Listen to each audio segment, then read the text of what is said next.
What happens when a young man writes a letter from prison begging for psychological help, and the system decides he's lying? Today we're talking about Charles Ray Hatcher, a man who practically gave authorities a roadmap to stop him, but nobody was listening. By the time they finally paid attention, 16 people were dead.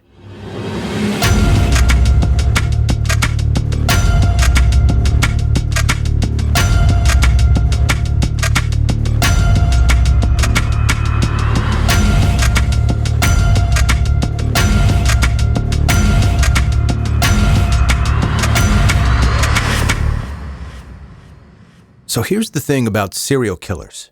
We all want them to be these mysterious, uncrackable enigmas. But sometimes the scariest part is how predictable their origin story actually is. Take Charles Ray Hatcher, born July 16, 1929, in the tiny town of Mound City, Missouri. His father, Jesse James Hatcher, had a name that sounded like an outlaw legend, but he was really more like a small-town nightmare. Jesse James was an ex-con, a bootlegger, and an alcoholic who had perfected the art of making everyone around him miserable. When you're dealing with someone who can find money for booze but struggles to put food on the table, you know their priorities are seriously warped.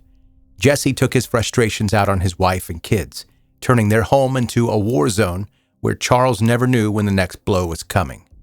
School wasn't any better for Charles. While other kids were learning their ABCs, Charles was getting a different kind of education, one taught with fists. The bullying was relentless, but here's where things get interesting from a psychological standpoint. Instead of breaking completely, Charles eventually grew bigger, big enough to flip the script. The victim became the perpetrator, and he started dishing out the beatings himself. The transformation is textbook cycle of violence stuff. But what happened next turned a bad situation into an absolute tragedy that would haunt the Hatcher family forever. When Charles was about 6 years old, he and his brothers were doing something completely normal, flying a homemade kite around their neighborhood. They'd attached it, though, to a copper wire, taking turns to fly the kite like kids do. His older brother, Albert Allen, had finished his turn and was passing the kite off to Charles when disaster struck. That copper wire hit a nearby electrical line. Albert was electrocuted in front of his younger brothers and died instantly. Talk about a traumatic core memory, watching your sibling die in a freak accident that could have easily been you. The Hatcher family never recovered from this loss, and honestly, who could? Within a few years, Jesse had divorced his wife and moved on because apparently abandoning your traumatized kids is easier than dealing with grief. Charles watched his mother cycle through failed marriages until she settled down with her third husband in St. Joseph. For a brief moment, Charles found some stability there, but stability wasn't really in his DNA at this point. At 18, Charles landed a job driving trucks for a local logging company. Seemed like he might actually turn things around, right? Wrong. That job lasted exactly 2 weeks. One night, in what can only be described as peak bad decision-making, Charles got drunk and decided to borrow one of the company trucks.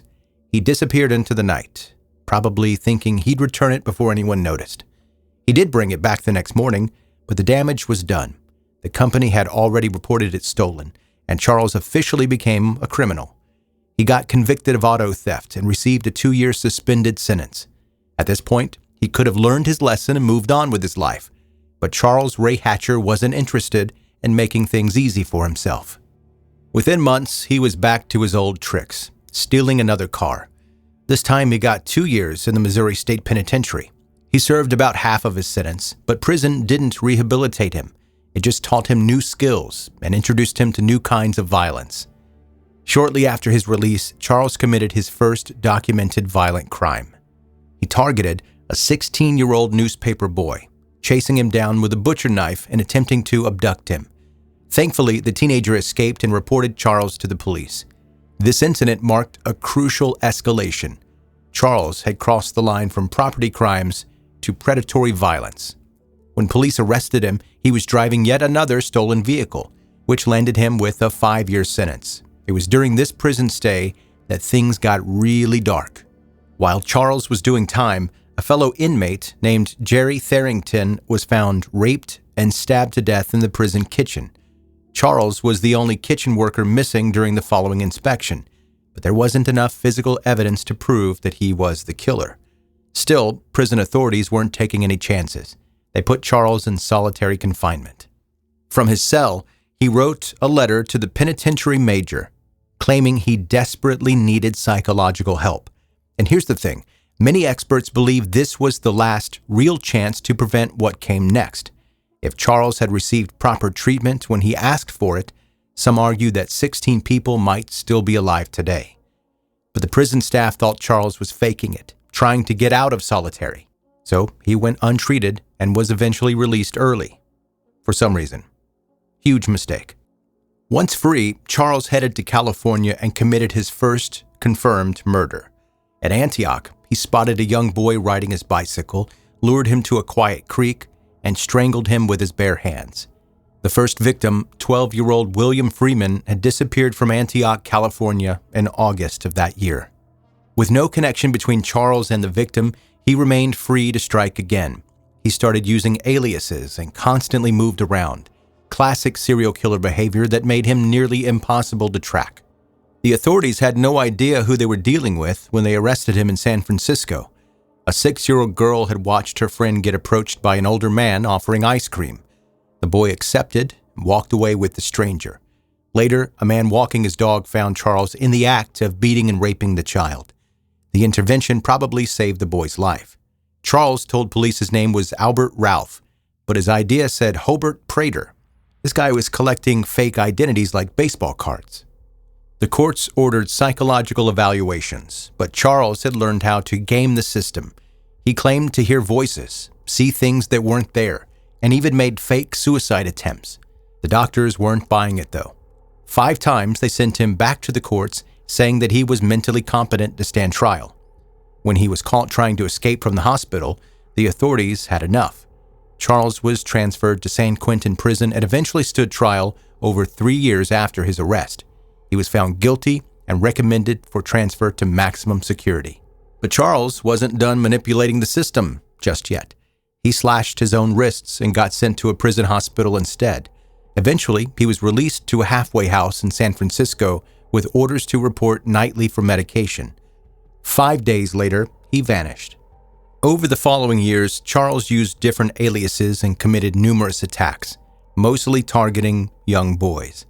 But it was his attack on 11-year-old Michelle Steele that finally brought him down. On July 29, 1982, 11-year-old Michelle was reported missing from St. Joseph. The day after, her uncle found her nude, ravaged body on the bank of the Missouri River. She had been beaten, raped, and killed, the signature violence that had marked Charles's crimes for years. Shortly after Michelle's murder, Charles voluntarily checked himself into the St. Joseph State Hospital under the alias Richard Clark, claiming, again, to hear voices. When hospital staff realized their new patient matched the description of the last person seen with Michelle, they called authorities. The evidence against Charles was overwhelming. The nylon cords on his person matched those found on Michelle's body. His shoes matched the prints found at the scene, and his teeth matched bite marks on Michelle's skin. After years of evading justice, Charles Ray Hatcher was finally caught. Again. While awaiting trial for Michelle's murder, Charles slipped a note to a deputy that read, "Please call the FBI and tell them I would like to see them today. Very important case." When FBI agents arrived, Charles dropped a bombshell. He confessed to having murdered a total of 16 people between 1969 and 1982. Even more shocking, he revealed that an innocent man named Melvin Lee Reynolds had already been convicted and was serving life in prison for one of his victims, Eric Criskin. 4 years later, Reynolds was released when Charles Hatcher confessed to the murders to an FBI agent. Charles provided details about the killings that had never been made public and drew maps leading to burial locations of several victims. In exchange for information, Charles wanted only one thing: to be put to death. When court proceedings dragged on longer than expected, Charles decided to take matters into his own hands. On December 7, 1984, officers found Charles hanging from electrical wire in his cell. In the end, Charles Hatcher got what he wanted, but his death left behind a trail of devastation that included 16 murdered victims, countless traumatized families, and hard questions about how many times the system failed to stop a killer who practically announced his intentions. The most haunting part of this story isn't the violence itself, although that is extremely disturbing, but it's how preventable so much of it was. From that first cry for help in the prison to multiple chances for proper intervention. Charles Hatcher's killing spree represents a catastrophic failure of the very systems designed to protect society from people just like him. Sometimes the most terrifying monsters are the ones we create through neglect. And Charles Ray Hatcher is the perfect example of what happens when society looks the other way at exactly the wrong moment.